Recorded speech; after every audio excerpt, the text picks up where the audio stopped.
What up, everyone? I've been procrastinating on this video for a few days. Let's see if I can make it good for y'all, man. You know, and I'm not one of those motherfuckers who sit up there and do reviews and shit all the time. I'll just be honest with you. But I have to speak on this topic because it's so much of a touchy topic for me, So, two things about it that made it touchy. One is I'm a big Mr. Rogers fan. Love Fred Rogers. Shout out to Pittsburgh. Grew up on it. Love Johnny Acosta's music on there, the piano. So any Fred Rogers parody, I've always kind of like been into it. The Rambos, Carrie's one on Living Color. There's several I can go through. But the update of Mr. Robinson's Neighborhood was incredible. It was nice to see Mr. Robinson still in the hood. When it came on, when I saw the backdrop and I saw that building still there and what appeared to be on the right side, a redeveloped condominium or apartment complex, and then right next to it was basically something that appeared to be under construction. I was like, oh shit, gentrification. It automatically popped in my head. And then he comes out. I was bad for a minute, but now I'm all right. The neighbors are all black, but now they all white. I was like, oh my God. So the check casher place turned into a bank. Elevator works, and the stairwells don't stink. The white people came and changed everything, but I am still your neighbor. And that is the best way to address gentrification. It's the best way to address that topic in the form of comedy. It's basically like, I'm still here, motherfucker. I ain't going nowhere. I'm still here. Oh, man. And I mean, there are a few people out there who are like Mr. Robinson who are still in the hood. But Mr. Robinson, it's a bit different. And see, I grew up watching Mr. Robinson's Neighborhood. I've been watching SNL for quite some time now, off and on, because SNL sometimes it's funny, sometimes it's not. But when my homeboy, who's a comedian, he called me up, he said, yeah, Eddie Murphy's going to be on there. I'm like, yeah, I did hear about Eddie Murphy going back to SNL. Yeah, man. So I checked it out, and I was like, oh, man, gentrification. Oh, my God, no. But yeah, he definitely did a good job. You can tell it was well written. I mean, it has to be written by him. It has to be for it to be like that, man. So I enjoyed that.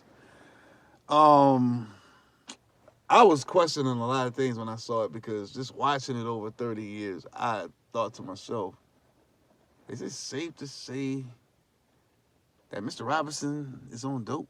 Is it safe to say that Mr. Robinson is a crackhead? I'm like, damn. What happened, Mr. Robinson? All these years you don't have no fucking furniture? Because back in the day, like, I knew crackheads that were like him back in the day. They got that green jacket, that big-ass green army jacket. And he still had the same army jacket. He walks in. I'm like, oh, damn. And I know a lot of Mr. Robinsons today. Like, you go in their house, they have this fucking TV sitting on a chair, on a kitchen chair. They have no kitchen furniture. No living room furniture either, really. Like, they just have that fucking TV sitting on the chair. And I'm like, they got the nerve to have the fucking DVD Blu-ray hooked up to that bitch. Like, how the fuck did you do that?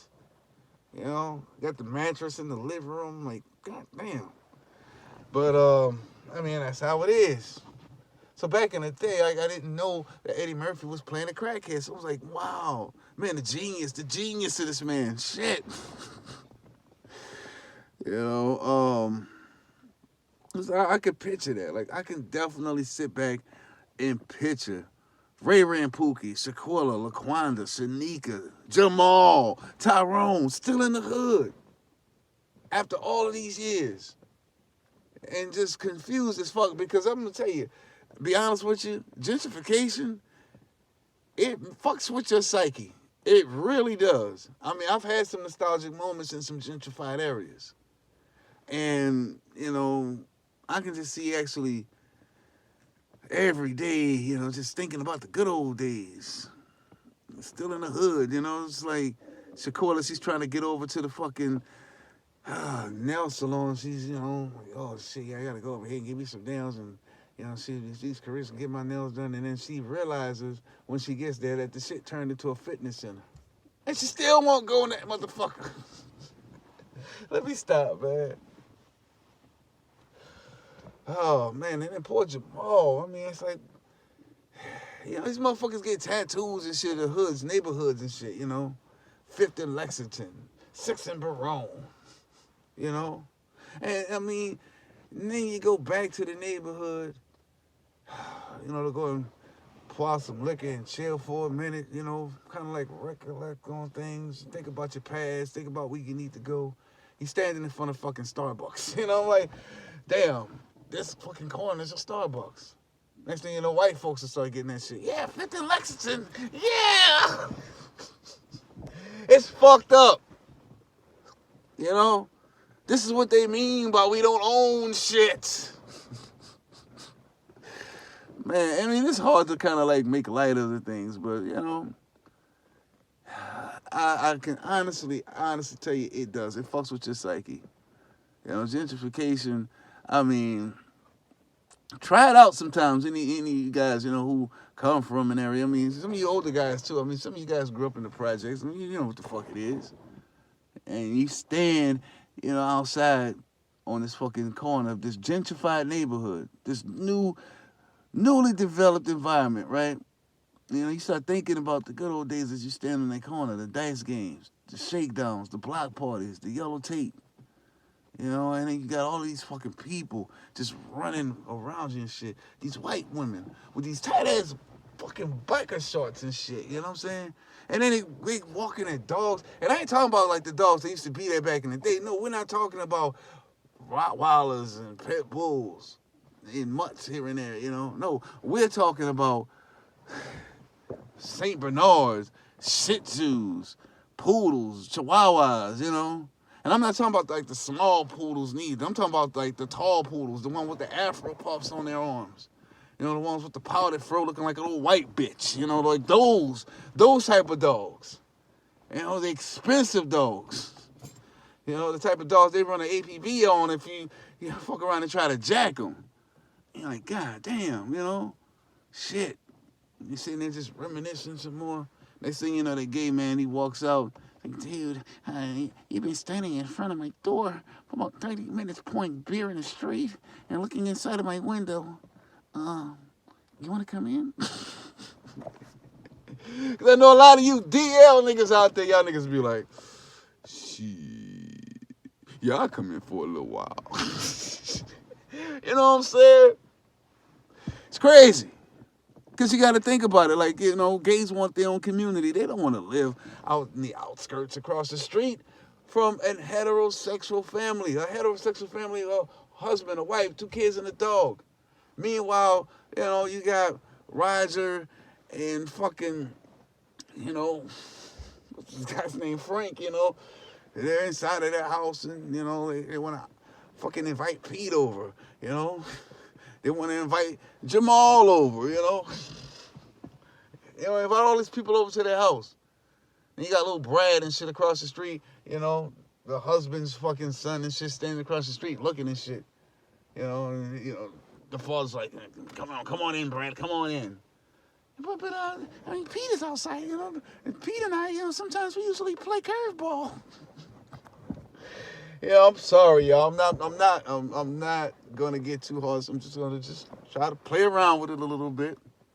But it's true. I mean, when you look at gentrified areas, when you ride around these cities, it's like you see young couples, young white couples, young Asian couples living in these environments because they don't want to stay out in the outskirts. They don't want to stay in the suburbs around their parents and their grandparents. They're fucking retiring and they're retired and shit. Like, this shit is boring. They want to be close to the city, close to these 27-story buildings that they work in. They're tired of driving through traffic.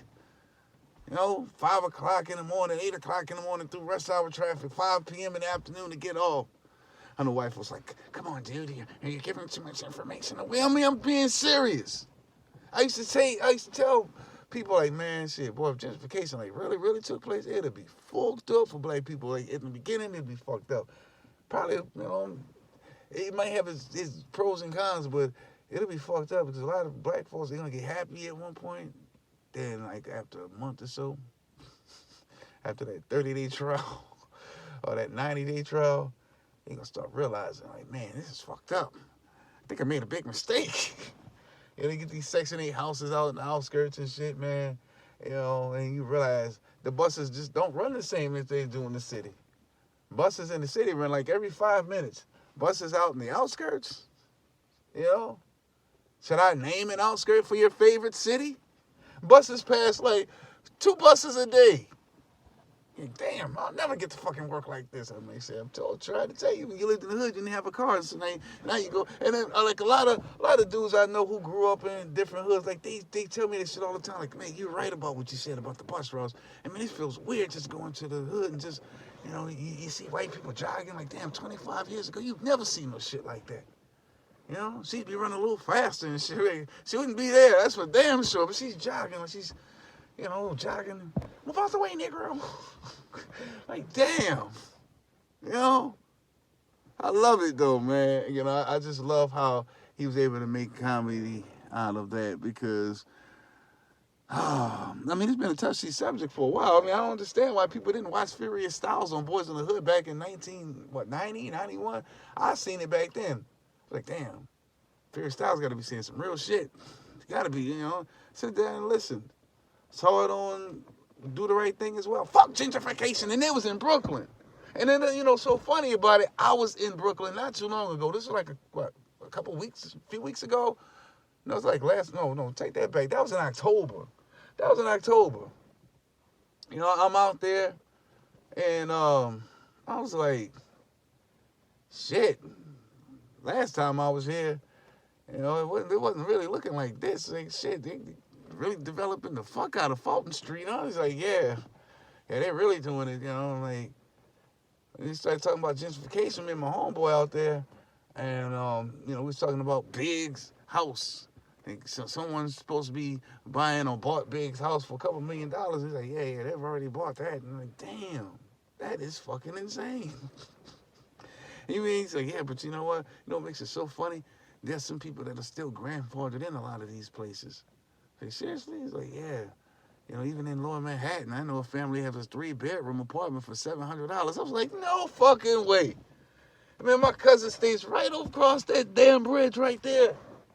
And this nigga's paying $2,000 for a fucking shoebox. Probably more now. I ain't asking him. Only last time I checked, it was like a little over $2,000. I'm like, hell no. This is too fucking small for that. Say $700 for a 3-bedroom? Shit. And fuck, what? I wouldn't move either. He's like, yeah, man. Some of these people have been staying here since the 80s and the 90s in some of these apartments. I'm like, whoa. I don't know, man. I don't know. To each his own, but it's all about ownership. It's always going to boil back to that very, very special word of today. Actually, there's 2 words that I wanted to take and bring up as the word of today. One is money. The other one is Xmas. Merry Xmas to everyone. That's Xmas. Oh my God, man. But yeah, shout out to Mr. Roberts. Money. Because damn, man. That's the only way you can really cover gentrification. That's the only way you can do it. Because I have an aunt, she's the same fucking way. Like, she's 85 years old, so her frustration is probably worse than mine. Because I can't go to certain places with her throughout New Orleans. And, they tell me, like, look, man, whatever you do, just don't go up Claiborne. Just don't go towards the city up Claiborne. And I was like, why? I said, because she just doesn't feel too well about, what happened with that damn property over there. And I was like, I don't feel too comfortable about it either. I think she'll be all right. And I didn't realize, like, she was just that fucking upset. It's a property that my family used to own. My family still owns property. Even my aunt, she owns property and shit. She stays, like, her house is like just a couple streets down from one of the most notorious projects, or what used to be at least the most notorious projects in the world. So, she has properties here and there. She rents houses. She rents out apartments. But she was upset about this one particular property on Claiborne where Her father had an ice cream shop there. We had uncles who were barbers there, and there was a seamstress shop in there as well. And I remember going there getting haircuts back in the '80s. But something happened where one part of the family decided to sell the property. So when we passed down that avenue, when we passed down Claiborne Ave, she's sitting in the van and she's like, damn, I can't believe this fucking shit. I'm like, what's wrong, Auntie? I mean, why the fuck did they have to do that? I mean, they could have just sold it to another family member. I'm like, what the fuck? Oh, shit. Oh, yeah, I understand. No, you don't understand. I mean, you kind of do, but come damn it. I mean, what the fuck? Look at this shit. I mean, they have that shit booming. Corner store, fucking urban store, and some other shit that they have there. I think it's like a chicken shop or chicken shack or something. I don't know. But I don't go there. I don't go there because it's like, man, I know what it used to be, so I never spend any money there. I go to the gas station right there, like, what was that, Washington? Any fucking way. So many changes in the hood. It's hard to keep up with shit. With her, it just... I just get so fucking upset every time I come around here. I'm like, yeah, they told me, yeah, I'm sorry for bringing... You don't have to apologize. I needed to see this shit. You got any weed? Yeah, Auntie, I got weed. Here you go. 85 years old. Man.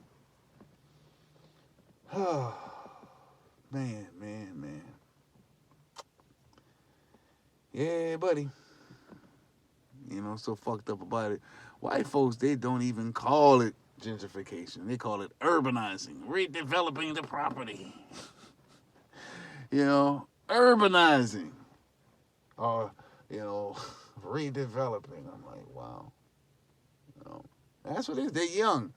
Young people, like their parents. Their parents have the funds to make sure that they have a community. This is where all this derives from. I'm just...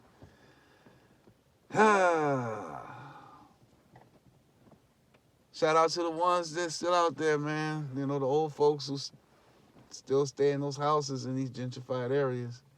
But I'm still your neighbor. Man. So I mean, I was in New Orleans not too long ago, and not the most recent trip, but the trip before this one, I was walking up LaSalle Street, and there's some actual streets that go sideways. That I was looking at some houses around there. I'm like, man, we got some properties for sale. Let me go and check them out. So my cousin and I, we walking around. This barbershop is close by. So as we get towards Shakespeare Park, towards Harmony Oaks, which used to be called the Magnolia Projects, right? We stop at the corner store there, and I was walking out the corner store. There's this young couple, young white guy, young Vietnamese woman, right? So, they're looking at this one house on the sale, and I'm listening to the white guy. He's telling his girlfriend or his wife, yeah, I mean, it's just a nice location. Look at the trees. I mean, when the parades come, we can just walk right down the street. You see that park right there, too. I mean, it's just right across the street. Actually, that park is where the rapper Juvenile did that song, Back That Ass Up. And she's like, huh? Back that ass? Yeah, you know that song. You're a fine motherfucker. Why don't you back that ass up? I'm like, oh my God. Like, things have changed. Things have really changed. But, it's everything, it just comes back around to full circle. Shout out to those white guys, too. Those white families in these suburbs where these black people are going. And then the black people, too, who stay in these neighborhoods, who have worked so fucking hard, go to work every day, and then they get pissed off because, somebody moves next door to them who's on Section 8, and they're playing their music loud, have traffic and shit in front of the house all day long. Oh. Don't ask me how I know all of this shit. I'm just saying, look, I don't want to talk bad about like, Section 8. I've heard enough. I've heard enough from people. I've heard enough from my mother about it because my mom is one of them who moved into an upscale black community. Um, Actually, not even just upscale black community. I mean, it was a mixed environment. And we had the same problem as well with Section 8. And not only that, like from what I understand, like not just her, just a few other people I know as well. Like that's their biggest argument. How much they're spending on their home, the upkeep of their home, and then right across the street from them, there's this fucking house that's just torn apart. The garage is collapsing. The window panes are all busted. The window panes are missing teeth. I mean, there's just so many problems. Like somebody's always on the porch. Like even my mom, like she said the same shit. Like I mean, it's just gotten to the point where I realize what you're saying. Like when you own something, you take more pride in it. And that's why I speak the way I do about community. That's why I speak so much about ownership and about money. Saying, I own this property. You're going to take pride in this shit. You renting some shit out, you don't give a fuck. Half of the time, a lot of black people are mad at the landlord any fucking way. This motherfucker don't come over here and clean and set this fucking poles and shit. He don't come and patch up anything. I need a damn exterminator. Like all types of shit just goes on in a lot of black people's apartments. And I'm like, oh, man. But then when everything's cleaned up and property's owned and, property value goes up, I mean, goddamn. Oh. Let me go ahead and stop this video right now, man, because, it's a subject where I don't really think I could get too funny on it. I just can't, but... it is true. Like, we set these trends, and these trends need to change. And stereotypes, man. But black YouTube, I'm like, I know white people like, there's a black YouTube? Like, yeah, buddy, yep, there's a black YouTube out there, all right. Yeah, man, we came over here to hear what you had to say about, urban, Hey, let me stop, y'all. Let me get the fuck off of here. And, I think that's long enough, man. I don't want to make these fucking videos too long. I'm saving. I want to do like this dope ass comedy special where I, maybe for the end of the year, like I really want to be in the mode to do this shit. Like this right here, I wanted to really give Eddie Murphy some props. But I just decided to kind of like play around with gentrification on here too and just see where I can go with it. I don't think I went too far, but fuck it. I mean, when you think about it, there's no other way you can come at it in a gentrified environment. What else can you say? So let's make the most of this beautiful day. My neighbors were once black, and now they are gay. Their business in mine, I'm bust that behind. LGBT, my neighbors.